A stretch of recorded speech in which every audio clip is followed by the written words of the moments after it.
There are moments in history when God moves so quietly that the world mistakes his silence for absence.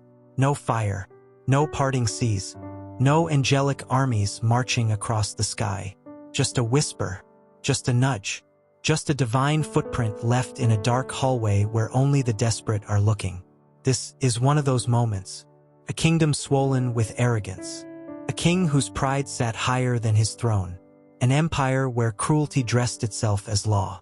A decree that would stain the streets with innocent blood. And in the middle of this storm, a girl no one ever expected to matter. No title, no wealth, no royal lineage. Just an orphaned girl, tucked away in a foreign land, hidden in plain sight, but heaven leaned close to her life and whispered a sentence that would shift the destiny of millions. You were born for this. Her name was Esther. And this isn't just the story of a queen. It's the story of how God saved a people through the most unlikely of heroes.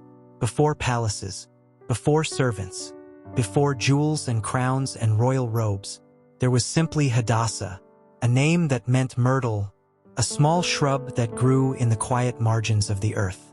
She was a Jewish orphan in Persia, raised far from Jerusalem, far from the songs of her ancestors, a child shaped by loss but held together by faith. Her parents died when she was young. We are never told how, only that grief became her first language. Her cousin, Mordecai, took her in, not reluctantly, not out of duty, but with the tenderness of a father who refused to let her spirit break. He taught her scripture, in a world that worshipped idols. He taught her wisdom, in a culture obsessed with power. He taught her that even when God feels distant, his hand is closer than breath. Hadassah was gentle, not weak, not timid, but the quiet kind of strength that rests in knowing who God is. Even when you don't understand who you are yet, heaven saw her, even when no one else did. While Hadassah grew in obscurity, the Persian palace was unraveling in scandal. In the days of King Xerxes, who ruled over 127 provinces from India to Ethiopia, his power stretched across the known world. From his throne in Susa, he reigned with absolute authority. To display his greatness, Xerxes held a lavish feast for 180 days, inviting nobles, princes, and military leaders from across the empire. Gold goblets and royal wine flowed freely. When those 6 months ended, the king opened the palace gates to everyone in Susa, hosting a 7-day banquet in the garden courtyard. Wine was served generously with no restrictions. Meanwhile, Queen Vashti hosted a separate feast for the women inside the palace. But on the 7th day, when the king was merry with wine, he made a prideful demand that Queen Vashti be brought before the guests wearing her royal crown so they could admire her beauty. Queen Vashti, beautiful, bold, dignified, refused the king's humiliating demand to parade herself before drunken nobles. Her defiance sent shockwaves through the empire. A woman had said no to the most powerful man on earth. And kings blinded by pride do not take no kindly. Xerxes turned to his wise men. One advisor, Mukin, warned that her defiance would spread. He said, "All women will hear of this and dishonor their husbands." They urged the king to remove Vashti and issue a decree throughout the empire that every man should rule his own household. The king agreed. A royal verdict was sent to every province in every language, and Queen Vashti was dethroned, banished, erased from the throne as quickly as her name was once praised. But the empty crown she left behind? God was already preparing who would wear it. A single thread was beginning to pull, a thread that would later unravel the darkest decree the Jews had ever faced.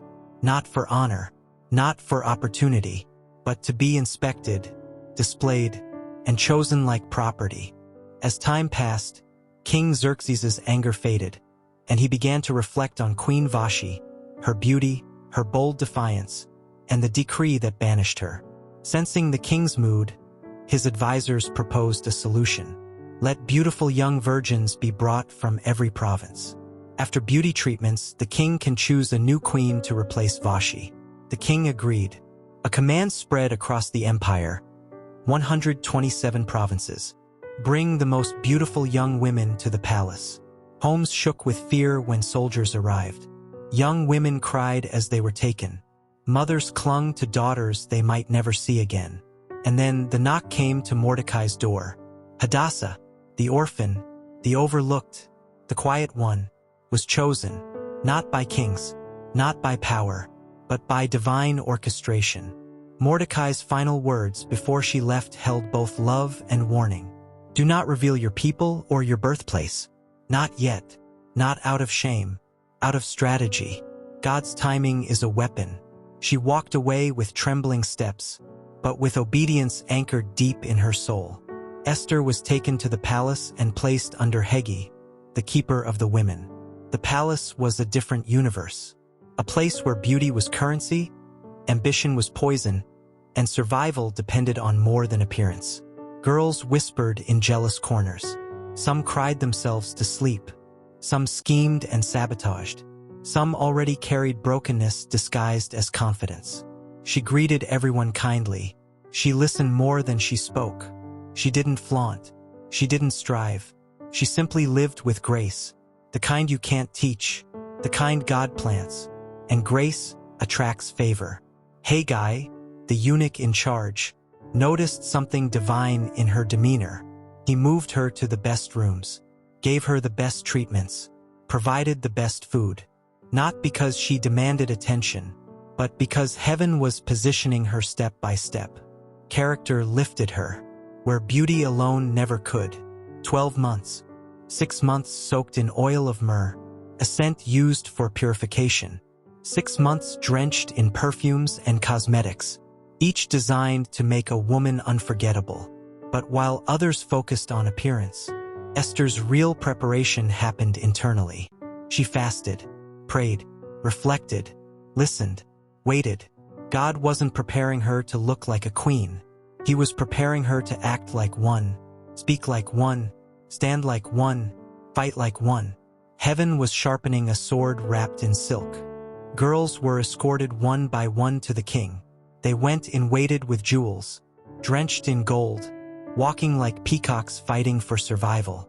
Esther, she carried nothing extra. She requested only what Haggai advised. Simplicity guided by God outshines extravagance fueled by insecurity. When she stepped into the king's chamber, the room shifted, not because of beauty, though she had it, but because of favor. The kind that can't be explained. The kind that bends hearts. The kind heaven manufactures quietly. And when Xerxes saw her, he was captivated. Something inside him softened instantly. The king loved Esther more than all the other women. She won his favor and he placed the royal crown on her head, making her queen in place of Vashti. The orphan became the queen. A royal banquet was held in her honor. A holiday was proclaimed and gifts were sent across the empire. But no one knew she was a Jew. No one knew God had just placed his servant in the palace, not to be served, but to stand in the gap for his people. In a single moment, the crown didn't just land on her head. Purpose landed on her life. This is only the beginning. The crown wasn't the miracle. The real battle starts in part 2. Tap the next episode. Danger is already on the way. And if this story has pulled you in so far, make sure you subscribe. More powerful Bible stories like this drop every week.